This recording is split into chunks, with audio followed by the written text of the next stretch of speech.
Welcome back to this week's episode of The Emily Show. And I am bringing you a special conversation with Mandy Matney. You may know her as host of the Murdaugh Murders podcast, which is now the True Sunlight podcast, and Cup of Justice. I'm sure that you've been following along with her work. When she started covering the Murdaugh case, she was a local reporter in South Carolina. And in this conversation, we talk a lot about the state of journalism today, what that was like, the tremendous pressure truly for clicks and views that reporters are under, and what it's like to follow a case well before it becomes national headlines and everything that has happened since. I know you're not going to want to miss this one. I can't wait to hear what you think of it. So let's get into today's Emily Show. Welcome to The Emily Show. I'm Emily D. Baker, the internet's go-to legal analyst and big fan of the cursey words. I've been a licensed attorney for over 17 years. I'm a former prosecutor, and I break down the legal side of pop culture and entertainment stories we can't stop talking about. We should just get into it. Let's go. Before we get all the way into our conversation today, and so I can bring it to you uninterrupted, I want to thank our sponsor, Honeylove. Summer is absolutely the worst time to suffer with an uncomfortable bra. You know that I'm right. It's too hot for all of that nonsense. But Honeylove has revolutionized the bra game. Honeylove isn't made from heavy material that just traps the heat in or from uncomfortable underwire, but you are still getting incredible lift and support with Honeylove's fabric that is so soft, it's like a second skin. You will absolutely feel the difference, and you won't be pulling at your bra. It really depends on what you are looking for, but they have the more relaxed V-bra. They have an incredible crossover bra, and Honeylove has you covered from the gym to special events, or just sitting at your desk streaming all day long. If you are ready to treat yourself for some new bras, and it is probably time, use our code and treat yourself to the best shapewear on the market. Plus, you'll save 20% off. That's honeylove.com/Lawnerd. Use our exclusive link for 20% off at honeylove.com/Lawnerd. Cinch, snatched, and lifted. You will look hot without feeling hot. Let's get back to today's episode. Welcome back. Today, I am joined with a special guest, Mandy Matney. You will know her from all of her incredible coverage of the Murdaugh case and for shining a light on, well, recently, internet trolls. And we're going to talk a little bit about that too. But you know her from the Cup of Justice podcast, from the Murdaugh Murders podcast that is now the True Sunlight podcast, which is going to be shining a light on many more cases. So, Mandy Matney, welcome to the Emily Show. I'm so glad to have you here. That was an excellent introduction. You have been a journalist for how long now? For our audience that doesn't know you, which is probably 3 people. Over 10 years. I graduated from University of Kansas Journalism School in 2012. And I've had jobs in journalism ever since and worked on my college newspaper. So it's been a long time. It's been a long time. Did you know, like as a kid, that you wanted to go into journalism? When did you decide that you wanted to kind of dig in and go that route?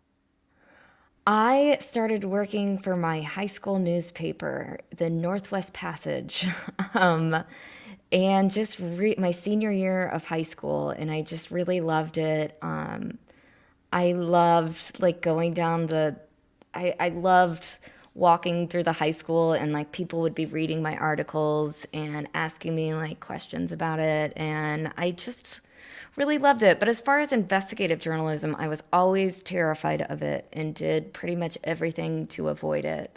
And I wanted to do it, but I was also terrified by it. So I did a lot, like I had a dating column when I was in college called Text in the City. I love that so much. And I did things like that were a little less dark with journalism. And I was the editor of my first job was the editor of a tiny newspaper in Missouri called the Waynesville Daily Guide that was a 5-day daily print. And I was the editor of it when I was 22, and I had no idea what I was doing. And it was just constantly making huge mistakes. And it was just a 22-year-old should never be in charge of a newspaper. And but I learned a lot, and here I am now in South Carolina doing my own thing. So it's been a long time coming. And not really what you anticipated, really, with such a history in print journalism. I imagine that you didn't see yourself as ending up here, and I know you've shared that story throughout your podcasts, but going from print into audio video, it's an entirely different game than getting to write something and edit it and think about it and maybe put it down for a minute, walk away and come back, which is very different than a weekly podcast. How is that transition for you? It's extremely different. And I feel like we relate for, I'm sure when you were in law school, you weren't considering this path. I'm Never. sure they weren't like the No. legal commentary on popular and having a podcast and things like podcasts didn't exist when I was in college, or if they did, I just dropped my chapstick. If they did, I hadn't really heard of them until the Serial podcast came out in, I believe it's 2014, 2015. And that just kind of changed the game for me. That made me really want to dig into true crime stories. That made me, because the storytelling in that podcast, and I know that it had some problematic parts as far as how they portrayed Adnan, but the way that she walked people through her process of reporting instead of everything I knew before that was just gathering up this information, and on a story like that, that would have been called a project in the news, in the newspaper world, and it would and you don't walk the people through the process. You just say like, here's the findings, and I just love how storytelling has changed so much, and how it's just you could do so many different things. And podcasting too, for me, I always just didn't really feel like I fit in print journalism. I always wanted to my thing has always been like, I have opinions and it's hard to hide them. Why am I hiding them from my audience? Why don't I just be transparent about my opinions, and the audience can decide, and also give the facts, and the audience can decide and at least know where I'm coming from, versus I just didn't like in the newspaper world how constantly it's like, just pretend like you have no opinions in this, and weigh both sides and talk to both sides. And I feel like that is really losing a lot of people in journalism. I want my audience to trust me, and I like to be as open and as transparent as possible, and they can decide if my opinions affected my reporting, versus just pretending like I have no opinions in any of this, or connections in any of this, and giving the information. But I also love that we're in a time where you can just try different things, and running my own company and media company and business now. I always, in the newspaper world, I didn't feel like I fit in, and I always wanted to push the limits, and I was constantly getting in trouble for You're telling me you were being pesky at work, and they were I like, "Oh, was. stop." I I was all, they were always just like, Mandy, calm down. And I've I heard was like, Emily why don't, come down quite a lot. just a lot of old men in suits told me to calm down during my career. And like, I always wanted to like save journalism, and always wanted it, had this in me to, I want to see a future in this. So I was very passionate about the newspapers that I worked for, and getting our communities interested in their newspapers again, and behind their newspapers again. And I would come up with ideas all the time, and just a lot of times they would just fall flat, and just like, no, we don't do that here. And so after years of doing that for a very long time, now I can just try my own thing. If it works, it does. I love experimenting with, where we have a new platform that we are, for our premium members, that we are showing people cases and and they can go through documents and articles, and just kind of a new way of telling stories and discussing them with our team, which I think is something that the traditional newspaper world just leaves out, which is people need to trust the journalists that are telling the story, and people need to have a relationship of some sort, and feel like they can know this person and get behind them and support them. I mean, newspapers need financial support at the end of the day, and what's been happening in the last 20 years is I feel like the newspaper world constantly, all the time, I was just being told, like, you can't do that, blah, blah, blah. But I feel like the traditional world is just kind of watering down reporters and journalists, because that's where I was a few years ago. Just so afraid to say my opinions on Twitter or in any capacity that you're not really a person, you're just this you're like a smushed of all these things. You're a smush blob of all these things that everybody else wants you to be, and then nobody wants to support that person. Like, I was just constantly You're not a person. You're just a shell at that point. right, Important. and and it makes people can hate media companies a lot better when they don't know anybody that's involved in those media companies and not trust them. And so I've just done it different, and I've appreciated that.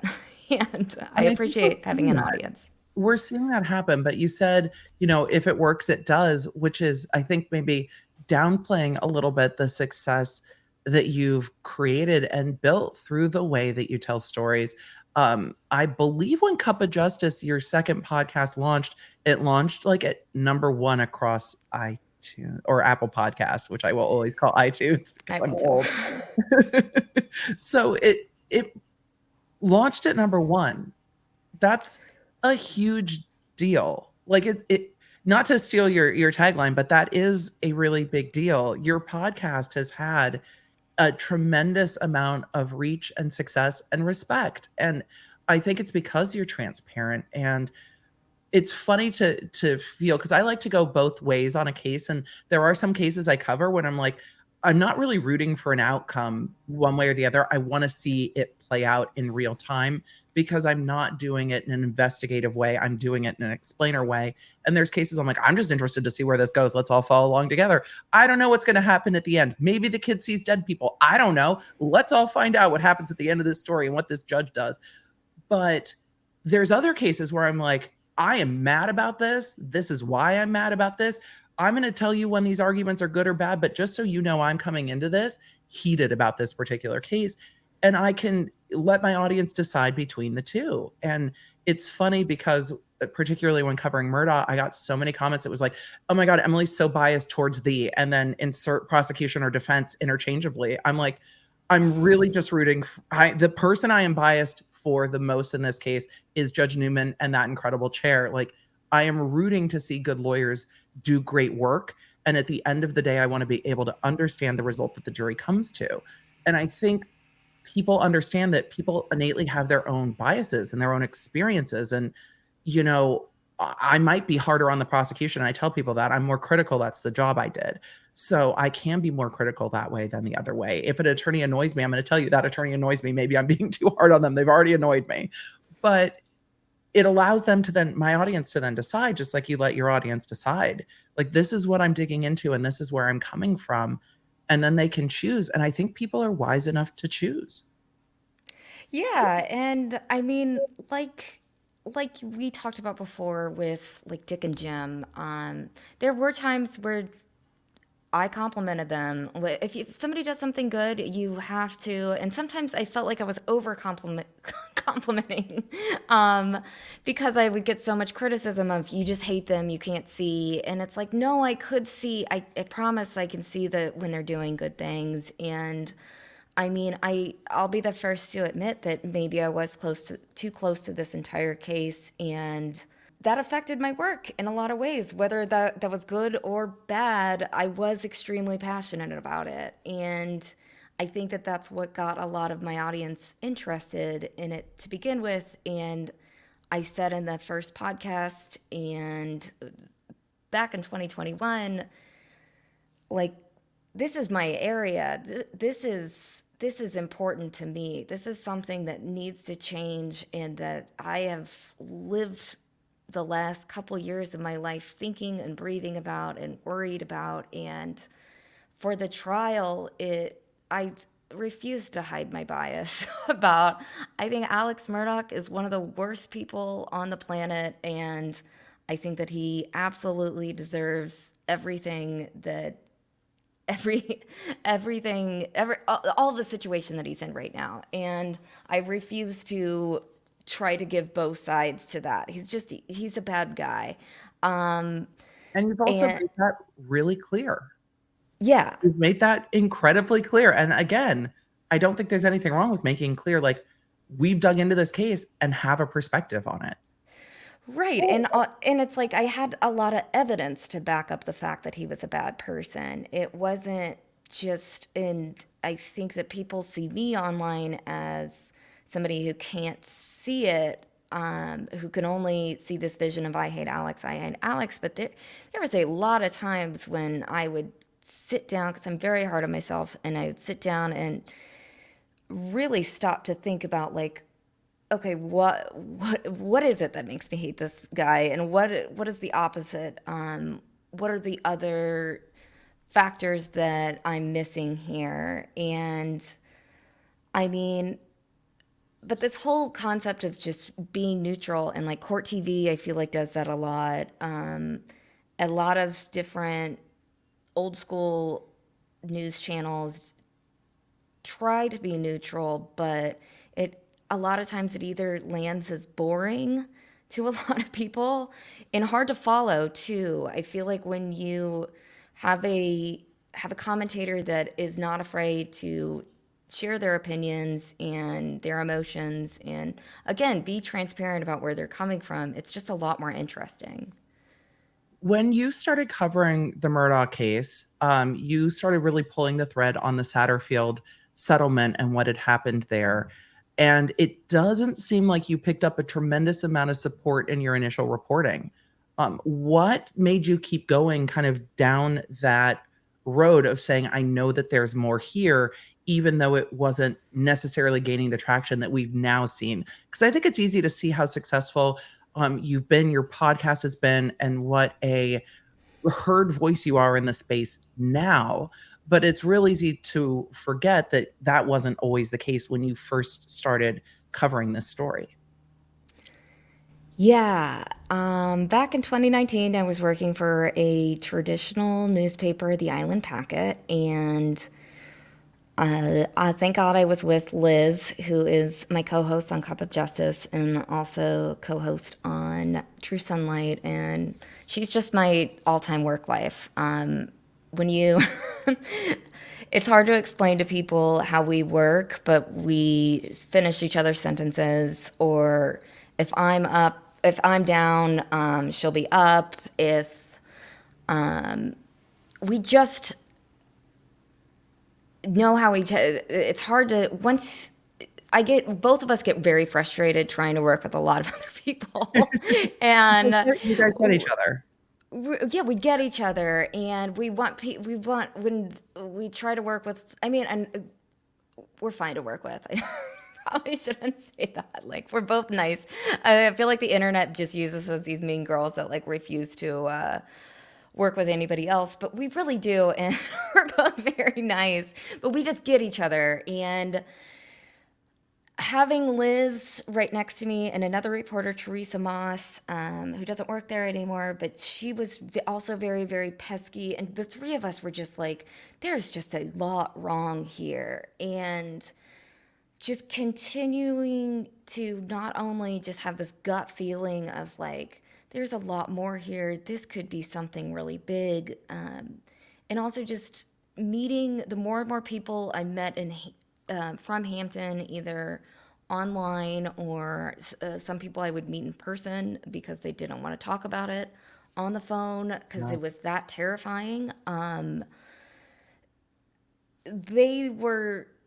It wasn't just a gut feeling. Like, they were telling me these things, like, this is how it is in Hampton and something has to be done. And we need somebody to tell the truth about this family.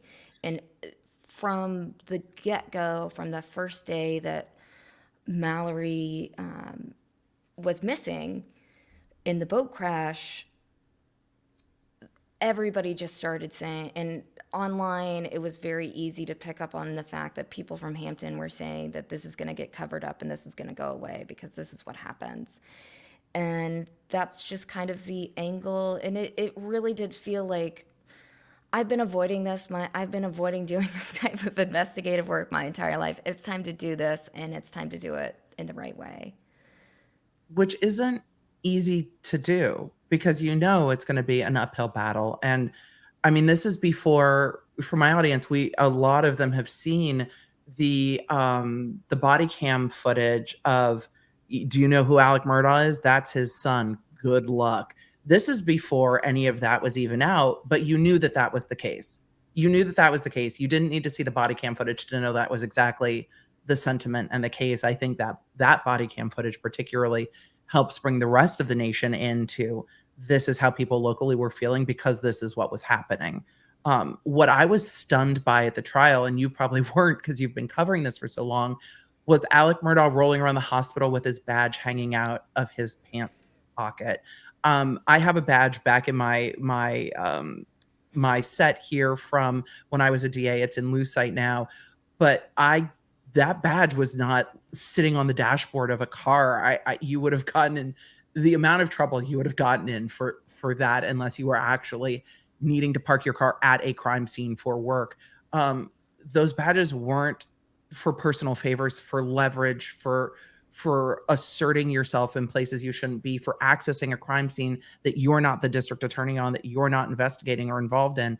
And it seems that Murdaugh used that badge and power and privilege for all of those things, to access the crime scene and to take the boat away, or for his family to be allowed to take the boat away, to get into the hospital, access that he never should have had, to talk to witnesses to a case where his son was involved. It was so staggering to me that all of that happened and played out in the trial. I was losing my mind for days over the red lights on the car, over the badge on the dash. I repeatedly lost my mind over it. But this is what the people in Hampton knew and had been trying to tell everybody. And you started telling that story.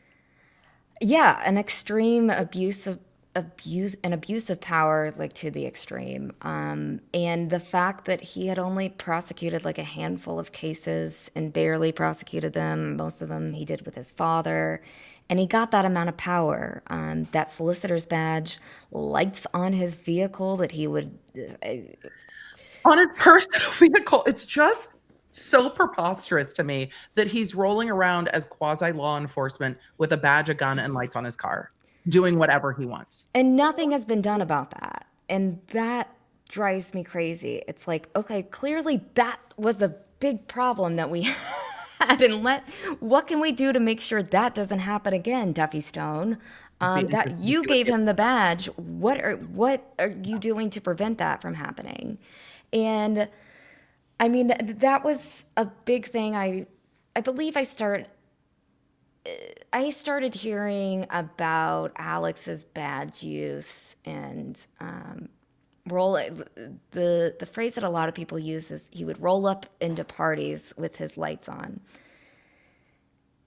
And I mean, the characterization that paints Alex in, and in the area that just dealt with that, a person like that was just awful and had all this power that he could loom over others and flash a badge if he needed to and do whatever. It's just stunning to me. And flash his lights and get into access that Mallory Beach's family were kept away from. Exactly. Again, it's staggering to me, as this was all like spilling out how much there was, because it was like, and wait, there's more, and wait, there's more, and wait, there's more.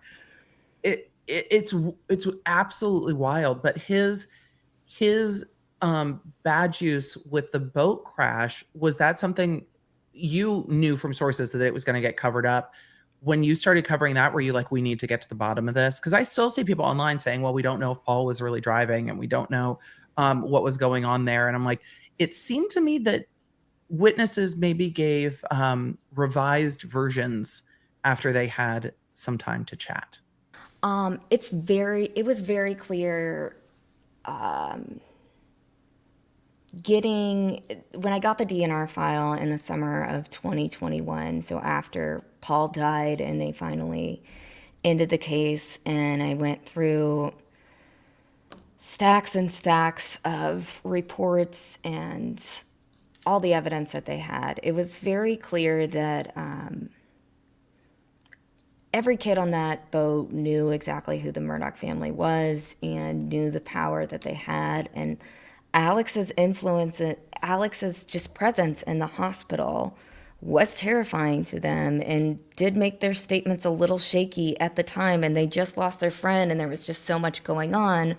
I am absolutely confident that if the boat crash went to trial, all of those kids would undoubtedly say that Paul was driving, and I think it was also just a complicated thing because they were asked, "Did you see Paul driving at the moment that you crashed?" And I And they mean, had been getting down lower in the boat, a lot of them, so they weren't watching who was driving at that point. right, and a couple of them were in front of him, so Yeah. you wouldn't be watching the driver, I and can't see him. I know he was driving the last time I saw someone driving. right, and it was also a super traumatic moment. They didn't know if Mallory was alive or dead, and like a million things were going through their mind, and they also just grew up knowing who Paul Murdaugh was and who his family was. And so a lot of people I feel like weren't understand they took those witness statements out of context and changed them around to make it look like there was a misunderstanding of who was driving.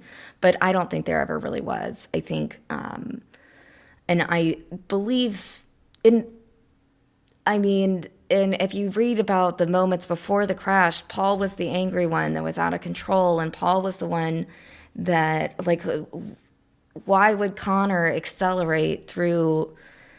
And if you see I've actually taken a boat through Archer's Creek, and it is super, even during the day, it's hard to navigate through, and I don't think a lot of people get that. It would be a very tricky and dangerous route to take at night, even sober, because it's incredibly dark, the tide changes a lot, and it's very narrow and hard to get through. And only a person with a temper and a extreme, and Paul had all these behaviors, drinking a lot, being out of control. He had a history of being out of control and violent when he was drinking. And it was an act of violence what he was doing. I mean, he accelerated the boat very fast through an extremely dangerous situation. And I just could not picture in a million years Connor Cook doing that. And it wasn't Connor Cook's boat. And that was another thing I was hearing from kids at the time. If you were on Paul Murdaugh's boat, Paul Murdaugh was always driving, and he made clear of that. And I can imagine. So, I've yeah. known kids like that, you know, how that just goes. And so I've always believed that Paul was absolutely driving. It's interesting that this case is still years later in litigation, now less litigation since Parker's is finally, or their insurance company has finally settled the case. But I don't think we're far from done. And I don't think a lot of people knew much about the boat case when they tuned into the Murdaugh murder case. Like the national audience was like, wait, what is the rest of this going on? And I'm sure you saw that in your podcast growing so much, because then once people are like, oh, there's a murder trial. It was one of the only trials being covered at the time in streaming or on television. And so everybody kind of turned their attention to it.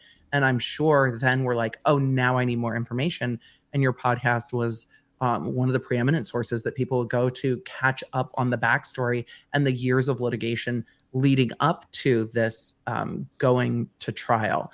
And as you kind of foisted into investigative journalism with the Murdaughs, and now into running your own media company, how do you see that going forward, and how fulfilling has that been, being able to take a minute and look at some other stories?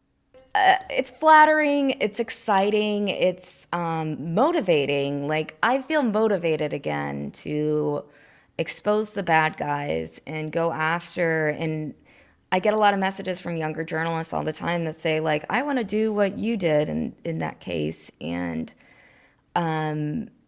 that's a really, really great thing because I feel like a lot of cases across the country are just completely neglected and left in the dark. And they're left in the dark a lot of times because media companies do not believe that they can commit the manpower to have a reporter fully investigate a story. And at the time, at the packet, when the beach case was going on, it was funny because we were going through all sorts of. I feel like we were down like 8 reporters in our newsroom, and I think we didn't have like a lead editor, so like we were able to just kind of do things because there is so Like much. we had it was fine. Right. And we were like, we're gonna put three reporters on this story. Like we're gonna put 3 journalists on this story because it's that important. And we just kind of like made those calls and just went in for it. I and we already got and even and a lot of people don't get this either. That lawsuit was a very big deal. The beach case lawsuit and the boat crash, those stories were seen. I remember looking on McClatchy, which is owned the Island Packet, and like all the boat crash stories were beating all the Miami Herald stories, all of the other Charlotte Observer, all the other big newspapers. I mean, we were seeing numbers that we really hadn't seen in our newsroom on that case. It was the biggest civil case in South Carolina at the time, even before the murders. And it was fascinating and so we just decided like go all in. Don't because the traditional newspaper route is just kind of like tap in and then Move on. Yeah. move on and do something else. But we just kept going, and we were like, we're at this time where y'all say that an audience is so important and that we're supposed to be writing for an audience. Well, look at these huge numbers that we're getting, and this is important investigative work. And my boss at the time, I remember, said one time he was bored by boat crash stories. Oh, So, yeah, and I'm sick of that. And you guys just are just doing a lot of it. And it's like, there's a well, lot to talk about, sir. yeah, yeah. So it's funny. And I'm also just very glad I was not at the Island Packet at the time when the murders happened because, like I said, I would have never been able to have a podcast on my own. And if I did, they would have watered it down and made it just boring and like every other podcast that doesn't get a lot of attention. I think because I was able to do it in my way, and it was kind of refreshing to people why I got such a big audience, and the story was extremely crazy. I have to give a credit to that. The story is when you look at all the tentacles of Murdaugh, the story is unfathomable, and there aren't a ton of journalists that are under the umbrella of kind of legacy media that are able to do what you've done. I followed John Carreyrou really closely in his breaking of the Elizabeth Holmes kind of story wide open, and then him breaking away from his outlet and doing his own podcast and his book, and really saying, this is one story that is so big. I need a podcast to explain everything that has happened here because it branches off into these tangents that you also have to follow. It's like, but there's also this case over here, and there's also this investigation here, and there's also whistleblowers here. And it sometimes really takes that. And I think podcasting lends itself really naturally to that longer form, almost serialized storytelling, because with the legal case, you're not going to get an answer beginning to end unless you're covering it after the fact and then rehashing it. When you're covering it as it's unfolding, it's unexpected. Had you covered trial coverage like the Murdaugh case before and watched trials like that before, or was this a whole new experience for you? When I was a reporter in Missouri, I covered a rape case, but it was within a rape trial, but it was within the military court. What is that? Court martial. Oh, a much different system. Yeah. And so that was a little different, but and I've covered like bond hearings and things like that, and I covered a couple other like little trials here and there, and I've been to the courthouse several times, just for littler things, but not anything like this. Yeah. A And 7-week trial or a 6+ week trial is a different kind of marathon when you're covering it. it's absurd. Yeah. And I'm also glad that I thought it was going to be for 3 weeks because I went into it being like, all right. Me too. I was a 3-week trial because Duffy Heard was 7 weeks. And after that, and it feels like you're in trial for it. And most of my trials were 3 weeks is reasonable, 2 weeks, somewhere or 2 days. So I was like, okay, 3 weeks. Like, I've got it. And I actually had Dave Matthews Band tickets in South Carolina in June. So I was like, this trial needs to be done so I can go so I can start my concert season. So it was so funny as it was like wrapping up. I was like, I need this trial to be done. But it was so long. And it feels quite like a marathon in 6 weeks. In that 6 weeks, what kind of surprised you about that experience of a trial that long? Oh my gosh, everything. And I like going back to this idea of being able to do my own thing and being able to make my own decisions for coverage. That was so essential in this trial because, I mean, I didn't, I was so defeated and exhausted by the last 2 years by the time the trial happened. I didn't want to do it at all. But the way that I could possibly do it and mentally be able to give my all to our premium members and to our audience and be able to fully analyze, you need your whole brain to analyze the Murdaugh story and all of the tentacles. And I also love just being able to constantly provide context to people that they wouldn't understand, both on Twitter and within our premium channel. I couldn't do that if I was in the courtroom. And a lot of people didn't get that and thought of me as like less of a journalist because I wasn't in the courtroom Huh. physically. And again, I think that that's kind of an old school idea of covering trial, that you got to be the reporter in the note with the notebook, but like we had It's sources in there. streaming. Right. And we had sources in there every day who were looking at the jury, and we were able to know what was good. That was the only thing that you could not get streaming. And you could also get a better angle on a lot of people versus if you're in the back of the courtroom. You And can see the attorneys' faces. You can see the defendant's face. You can see how they're responding to things. You can see the witnesses more clearly. I think you have a much better view from streaming than you do from in court. Of course, you don't hear like scuttlebutt in the hallways if you're not there, but if you have someone there sharing those stories with you, then you have kind of a 360 view. It's funny that it's like, no, you have to sit in the hard chairs or the hard pews in the courtroom to be a real journalist. You're like, no, you and don't. without technology, which is crazy. The rule was journalists could come, but they could only take notes on pen and paper. And my handwriting is atrocious. I love technology.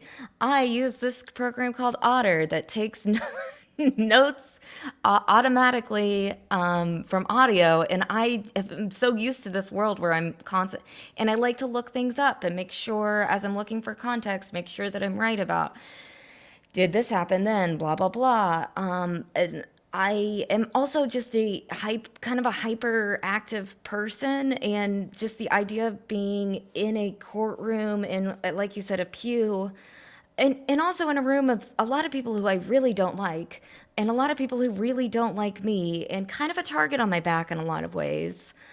I wouldn't be able to concentrate. I wouldn't be able to analyze and do the things that I was doing, and really be able to have two great podcasts every week as we were doing that. And I would have been. I mean, I was so tired for weeks after that, for weeks Yeah. after the trial, and it still feels like this traumatic, exhausting portion of my life that I would never want to go back to.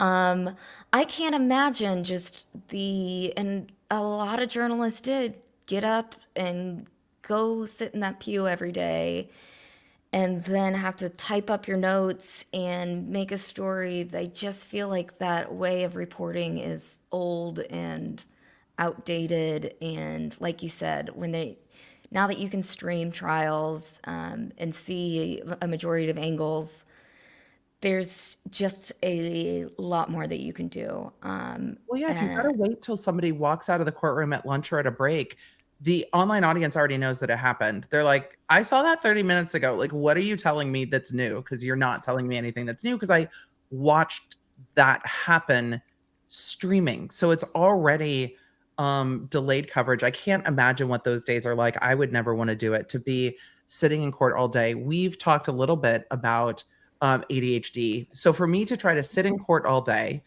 distill all the information without getting sleepy because I can't move and get up and fidget and talk, and then to try to distill that in 5-minute sound bites of an entire court day would really just be torturous. The only cases I go to if I have to are stuff that cannot be streamed. And even then I try to keep it to 1 or 2 day hearings because I don't want to sit through 6 weeks of trial in a courtroom. It's awful. I right, get sick. right, like the Russell Lafitte case, which I mean, the federal system has got to change. The federal system is so different with trial coverage. Yeah. There absolutely is no cameras. There absolutely is no streaming. They're super serious about what you can bring into the courthouse and what you can't. And it's just a very formal, rigid, outdated process. But for that case, I was there almost every day. But then at the end, I was like, I'm so tired of hearing from Russell's cousins. I can't take this anymore. I'm going out. But again, I had sources who were in the courtroom Right. who were able to tell me the verdict as it was happening. And that was just at the very end. But you have to just constantly, again, realize that everybody's different. I have ADHD. I am not a great note taker. My skill sets are in analyzing and at other places. But just because one person does one thing doesn't mean that they're a better or worse journalist. And also I had plenty of sources in the area. I feel like a lot of national media wanted to like get the scuttlebutt, like you said, from the lawyers and be able to get that Eric Yeah. Bland interview or whatever. I'm like, I have all these. I've been there, done that. Just text them later. It's fine. Right, Doesn't exactly. it I'll doesn't like, benefit you to be there in person, but it's funny because so many of the content creators I know who have had particularly more traditional careers and then branched off into an offshoot of that traditional career, which is what, going independent, I feel like it's taking a very traditional career and being like, I'm going to do the thing I do, but different. There's a high correlation between those of us with ADHD and other neurospiciness. And it's like, look, I'm just going to build the world to the way it works for me and build my work in a way that it works for me. And it's so funny to watch sometimes the pushback within still the traditional culture, because within law, I absolutely get that too. People are like, wait a second, the one that talks on YouTube, and it's like, oh yeah, you don't get it. It's fine. Yes, I'm the one that talks on YouTube. It's fine. But it's really funny to see like the people who are holding on to the way that it's always been and those who are seeing that that way is dying and it's shifting and changing. Law needs it. Journalism needs it. I was stunned when National Geographic is like, we're closing down our print version. I was like, what is more iconic truly than the print version of Nat Geo? Like what? And if that's not a signal to the rest of kind of legacy media that if you don't shift, it's going to shift anyway, I don't know what it is, because this, like, we have to do it this way. You don't actually have to do it that way. There's lots of ways to do it, and they're equal and different. And so people can, if people just want to read an article on their lunch break that's a distillation of what happened in the morning, they're going to do that. If people want to watch every single moment of this trial and every, time Alec Murdaugh dabbed at a dry face, then they can do that too. So it really allows the audience to pick what works for them as well. right, and make people feel less alone. Like I said, I can sense that you probably felt a little just different from Little most lawyers. outside the box. Yeah, outside of the box, whatever. But a lot of times I felt like there was something wrong with me because I didn't understand the way that everybody else was doing things and I wanted to do things different. And it's really empowering and reassuring when you see this giant audience behind you doing the things different in your way and just saying, like, hey, work doesn't have to be like this rigid 9 to 5. We don't have to all dress up in suits and pretend like we're doing real work. Like, we can be silly and fun and be ourselves. And you don't, I call it a white man world. You don't have to like fall into this white man world that is not for everyone. Yeah, the neurotypicals don't always understand that there's a lot of different ways to do things, and it's something that I tried to fit myself within the box of the DAs. I'm like, how are the other lawyers doing this? And I'm like, I can't do this job the way y'all are doing this job. I'm inspired by how y'all are doing this job, but I have to do it my own way. And people are like, what is with the fact that you have like 17 markers on your desk? I'm like, I needed a chart and I needed it to be colorful. Leave me be with my whiteboard, my tabs, and my color highlighters. Like, leave me alone. I have a system. And I needed to do it my way because that's, again, my brain works well with distilling information and synthesizing it. It's why I liked white collar crimes so much, because there's just more volume, but it also kept my brain engaged.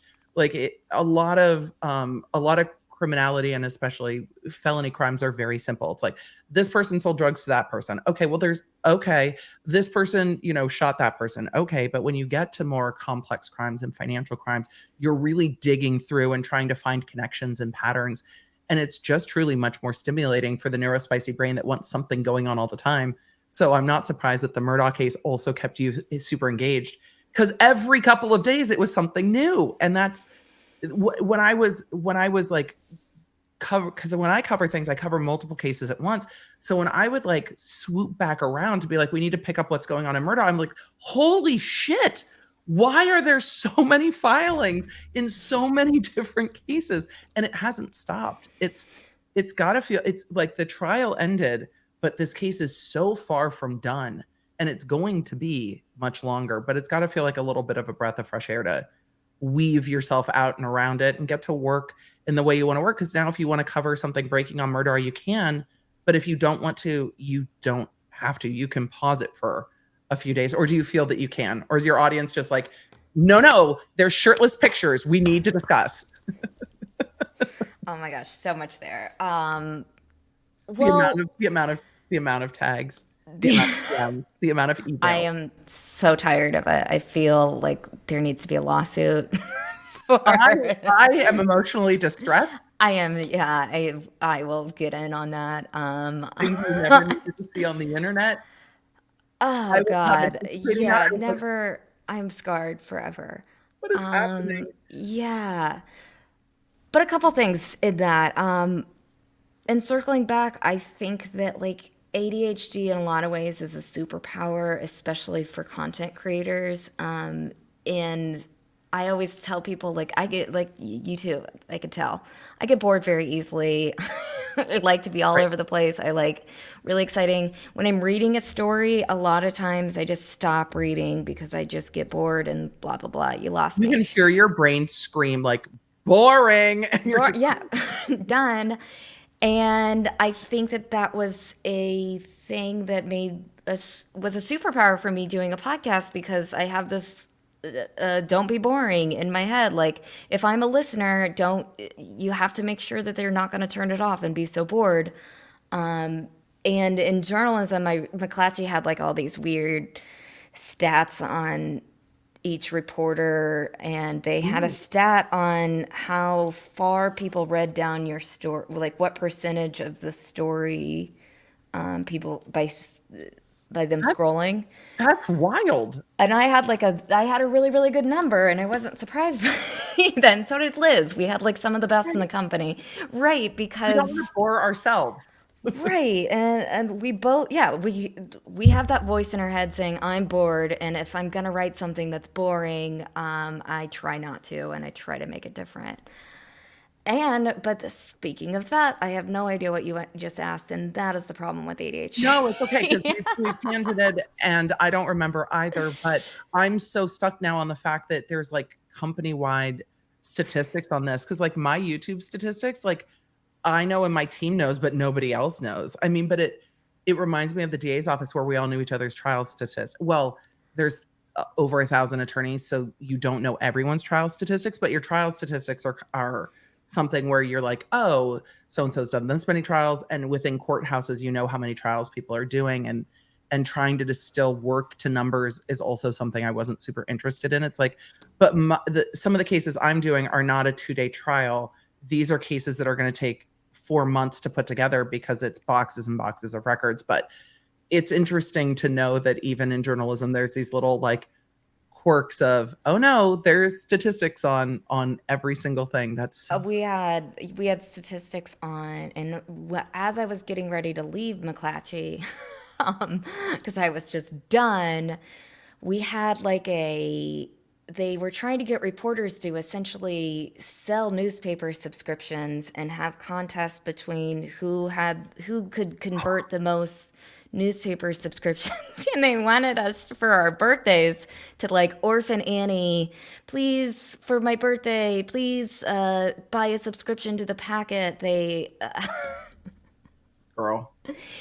And then we realized that the CEO was making millions of dollars, and I think he had like a 30,000 a month stipend for his housing, which was a lot of reporters' salaries in McClatchy. And it was just all very kind of coming down on me in 2019 that this is getting really bad. And like you said, there's good and bad things when you look at numbers, but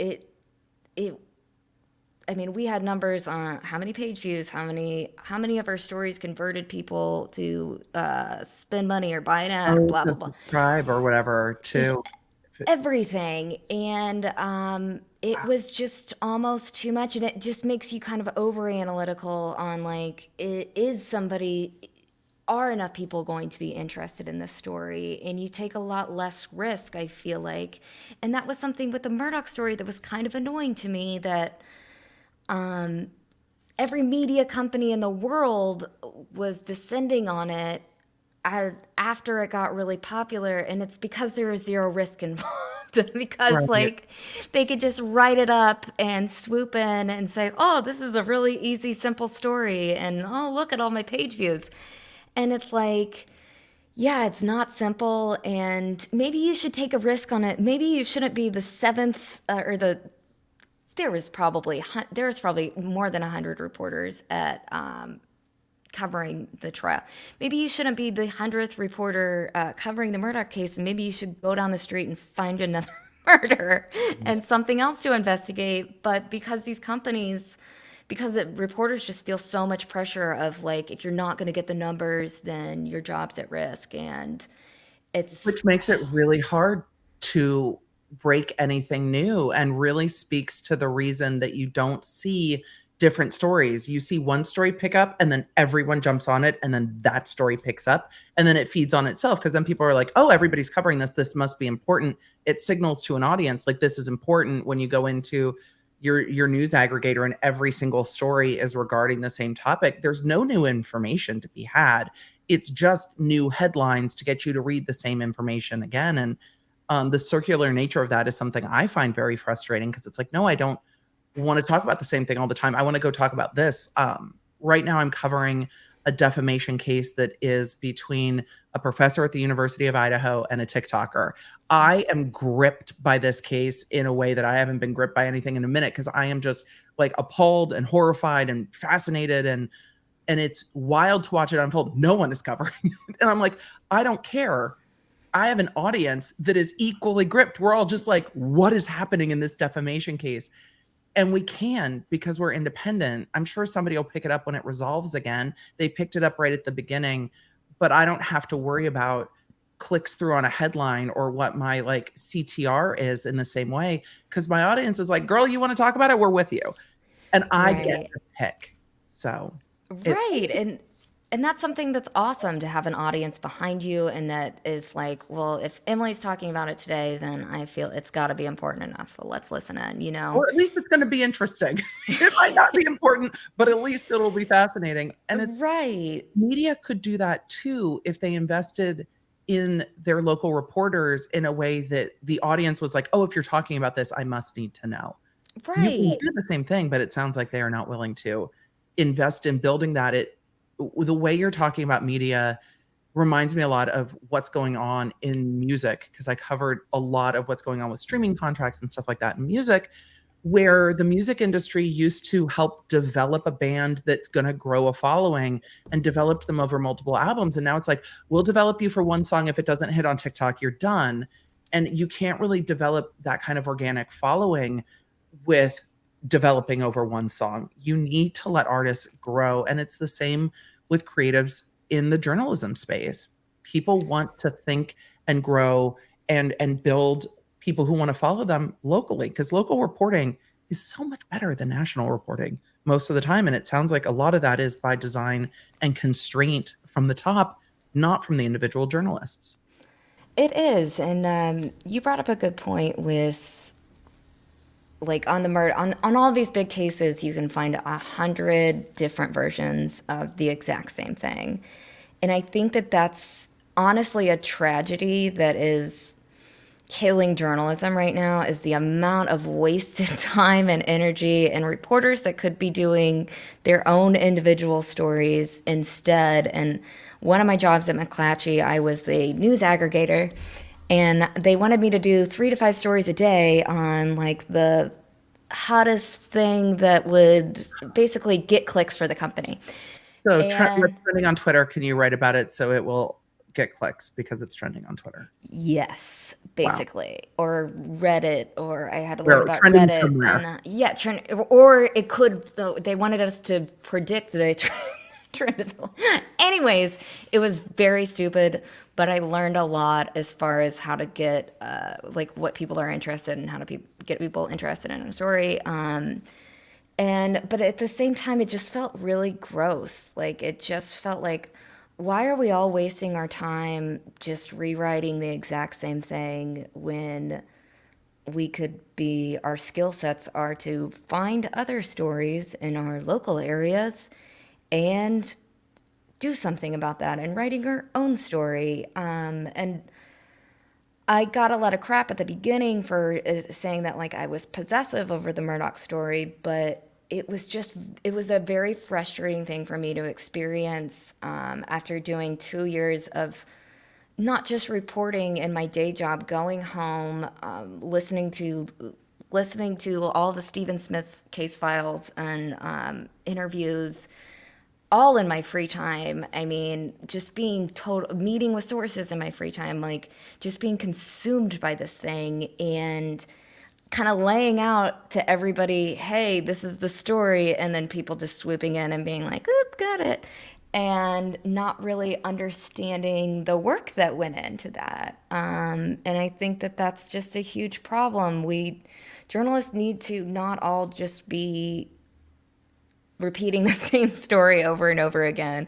One of my favorite journalists, Julie Key Brown, who exposed Epstein for the Miami Herald, she wrote in her book, if there's a pack of reporters somewhere, go somewhere else. And that is one of the Right. truest things that I could ever tell a young journalist to do. Like, the story will not be when you're in a press conference and everybody else is, and there's 100 other media around. The story is when you dig into the documents for days, or you find a source down the road who knows a lot more.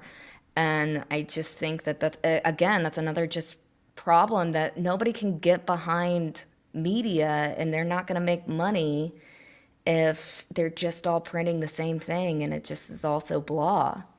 But the thing is that doing that takes courage and integrity and ethics, because you have to go into pulling on those threads, not knowing where it's going to go and being willing to follow it, even if it's not going to necessarily bring the clicks and views. And that might come years later. When you started pulling the thread on Murdaugh, it didn't hit immediately. It sounds like the boat case grew locally, but then you saw the podcast grow organically when the story started picking up, and I'm sure boom during the trial. And then when you launched Cup of Justice, it launched number 1 everywhere on Apple Podcasts because of the legwork that you said, I'm putting my time, my energy, my attention, my emotion, I'm putting the, lost sleep into this story. And years later, we might end up here. But you can't predict that always at the beginning. You can just follow your own curiosity and hope that others will follow with you. And really, I think what you found and what I found too is that if you explain it to people, there are other people who are curious like you. And that's what the media companies, I think, are missing, is that they, I think, at a corporate level, not at an individual journalist level, at a corporate level, I think they don't trust the public to be curious, and they don't trust the public to ask questions. And they just want to say, okay, well, here's another story with the same 5 facts. You're not even going to notice because you're on to the next thing. Not everyone has that short of an attention span. Some people actually want to know what's happening. And if you trust that, I think you'll find an audience. And I think you have for sure found that. Yeah, and again, I'm just very thank God it worked out. um, Glad this worked. yeah. But there were times especially between the murders and when a lot of people realized what was going on in September 2021, when the case just Yep. blew up, my podcast was doing a lot better than a lot of people, but it still wasn't doing great, and it still wasn't really worth the time and energy and shit that I was getting from other people. Right. And I just, I'm very glad that Alex was such an idiot. He tried to do that wacky suicide for hire situation that just blew the story up and Yep. got just people concerned about this and got people who really wanted to dig deep. And again, like, people, it is fine to have multiple podcasts about the same thing because people want different Mhm. ways. But nobody should, I don't think, unless somebody's hurting somebody or just spreading misinformation, I don't think that you should attack the other person doing for doing it not the way that you want to. Because what we have found is that there's just a lot of different people with a lot of different needs, and that's the beauty of the internet. Yeah, we can all do things differently. Yeah. And we've chosen to do things differently. During that time, um, when the case got, it gets long right in the middle bit before the roadside incident, what kept you going through that? Was it your sources? Was it looking for answers on the murders? What kept you moving through that? The part where it's like, do we just shut it down today? Are we just done with this? Because at some point, I've had those moments. I know you've had those moments of like, I could just walk away though. I could just not do this. Right. And you think, like, what if I was just a normal person? What if I just quit it all and became a waitress or whatever? And I think everybody facing a lot of stress and just harassment, it's not even criticism, it's just nastiness online.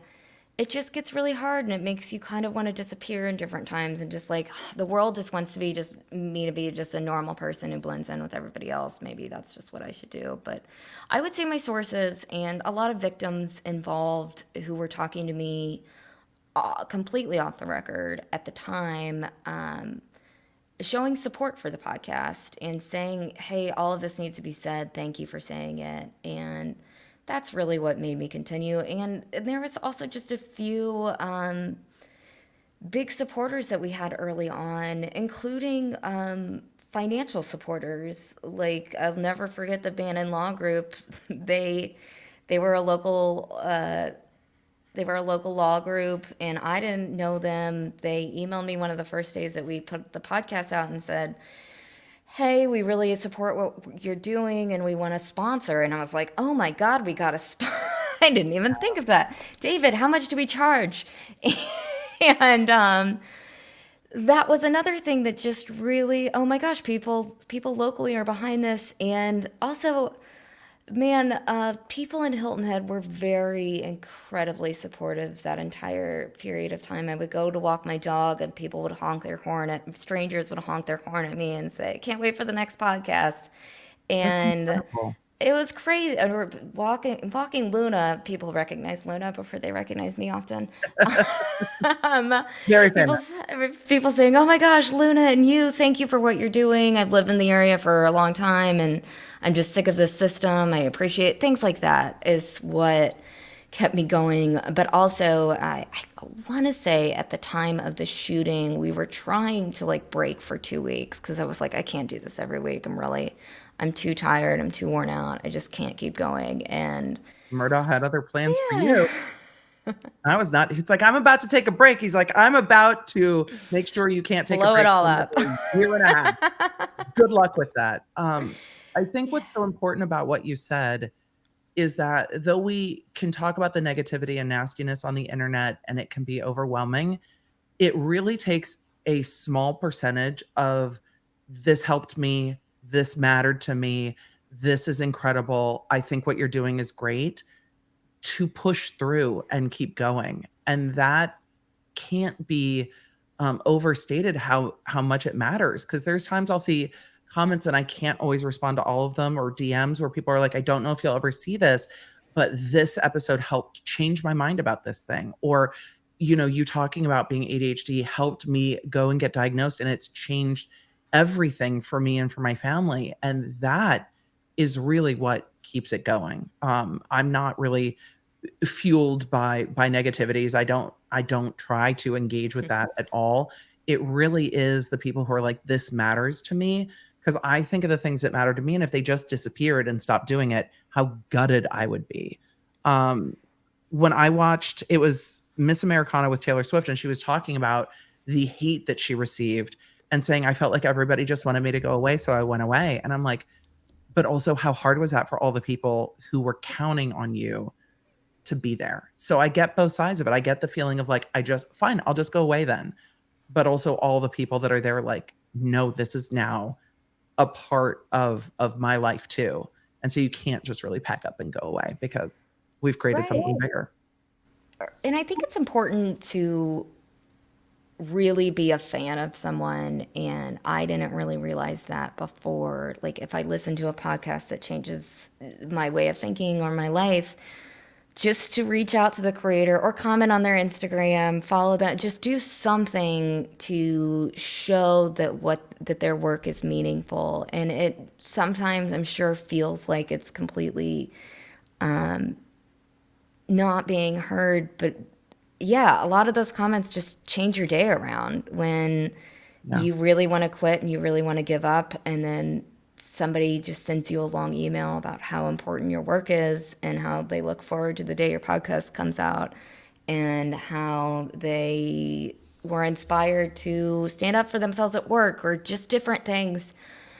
Those are the messages that just they matter so much. And I wish I knew that earlier in life, because I wish I would have like reached out to a lot more people. And I just always thought like, oh, I'm just a nobody, like why would I say that they're great? I mean, you think they know they're great, right? You're like, I think you're great. Exactly. Obviously, they know they're great. No, we all need No, validation. we do, especially as women. And yeah, if you are in the limelight in any way, shape, or form, you're definitely that person is definitely getting criticism from in some way, and there just has to be positivity to balance that out. Otherwise, it just becomes too hard and too impossible.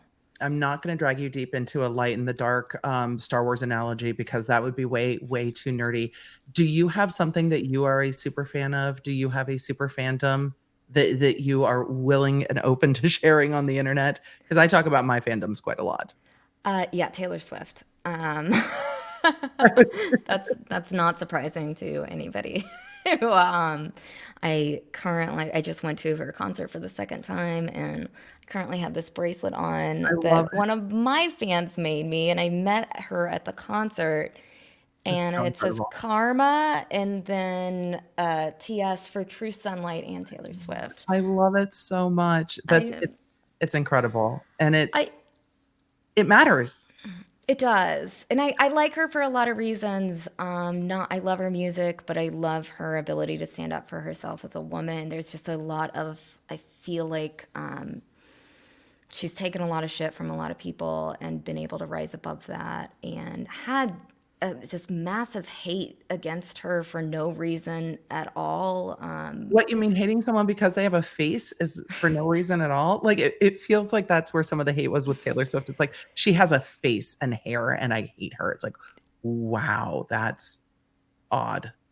Okay. Yeah, and then people getting upset about her fandoms. Like people make fun of me because I like people made fun of me for going to her concert for the second time, but it's like it gives me joy and I Wait, love people make it. fun And of you for going to concerts too much? Oh, the things they must say about me. I'm getting ready to go to like my 7th Dave Matthews show this summer. My like 50 something, I think it's like my 56th or 57th show total. Like I go so hard that I don't even notice that people are like, it's weird that you're still doing that. I'm like, I've been going to these concerts since 1996. You can't stop me now. It's like this is a part of not just my personality, but my summer plans as well. It is like a core part of my entire summer. But I love it. I was not really in the, because I'm old, but the Taylor Swift genre. It was when she stood up to streaming rights on iTunes that I was like, wait, what are you doing over there? Like, put her foot down and was like, no, until you change this for all artists, I'm not doing it. And I've seen her do stuff like that again and again, where it benefits those downstream more than it would benefit her necessarily. And it's been really interesting to watch her stand up for the next generation of creators. And I hope to do that for the next generation of content creators, that as we stand up, and you've shown such a light on, I am standing up to shutting down a Reddit. I am standing up to a defamation lawsuit, to make it easier for the next generation and even this generation of creators to say, this is kind of the playbook and we're still figuring out in this new world, but you can put your foot down and stand up for yourself and it will go your way. And that's a really incredible thing. right, and the other thing that she did a few years ago, I think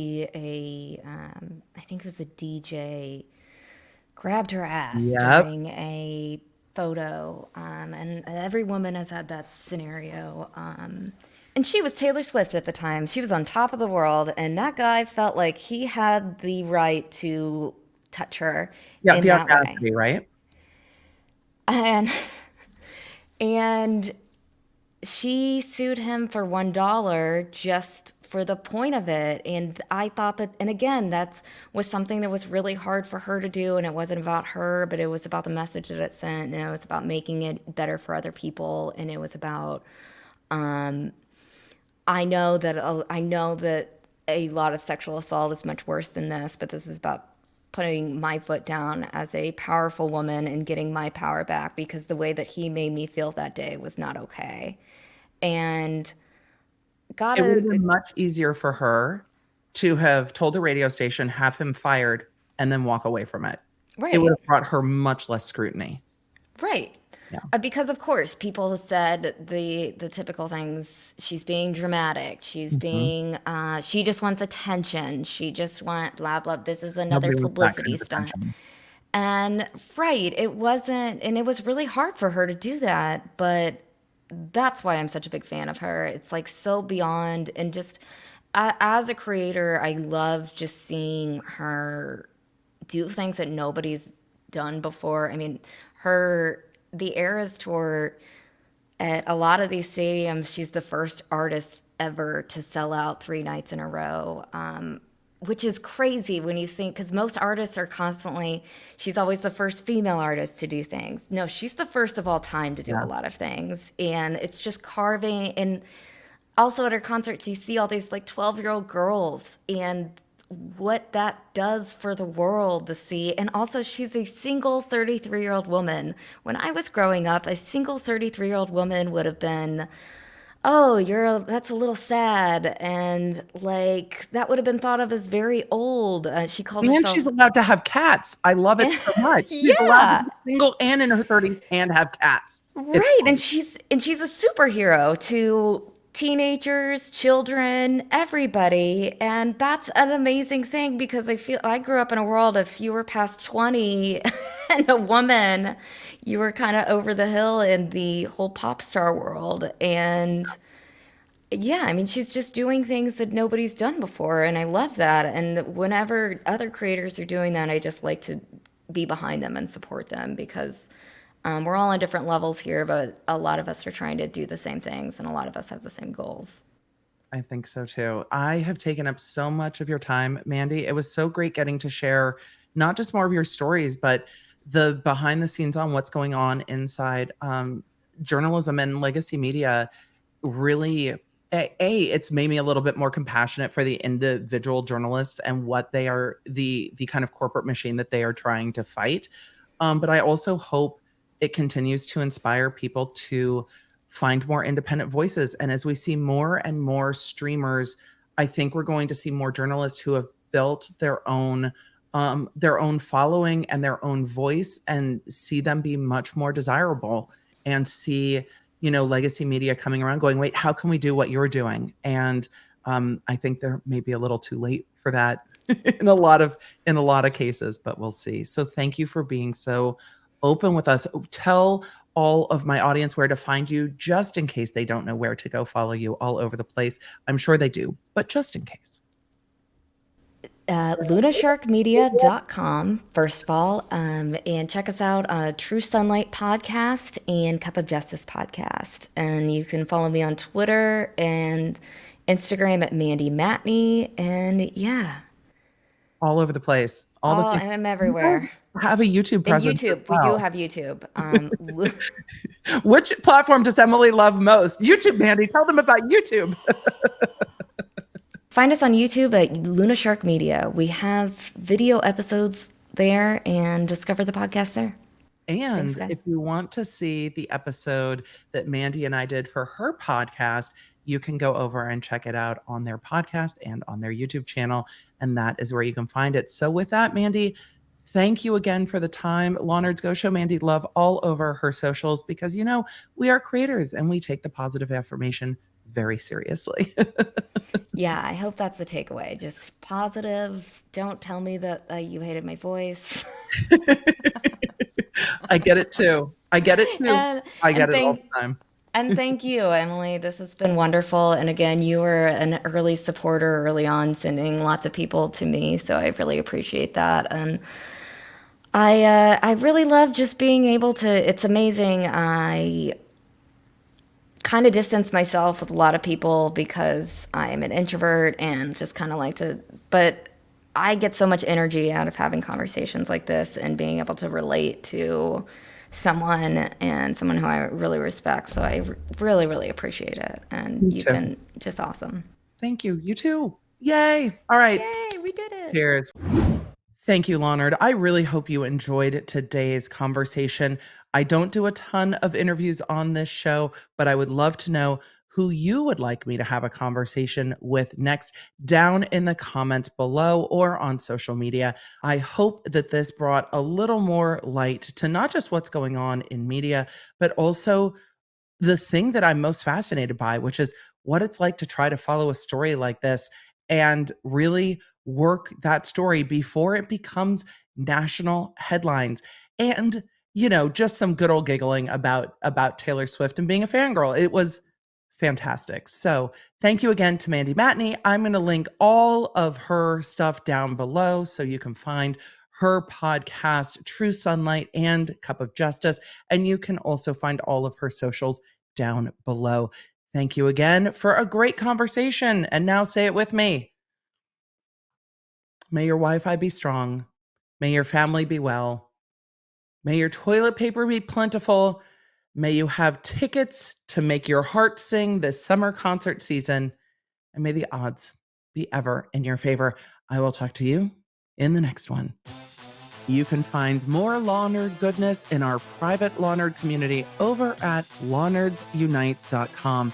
And if you want to stay up to date with everything I'm covering, you can follow me on social media at the Emily D. Baker. I stream on YouTube on Tuesdays and Thursdays, and I recap those streams for those of you a little pressed for time over on the Quick Bits podcast and Quick Bits YouTube channel. Thanks for being a Lawnerd.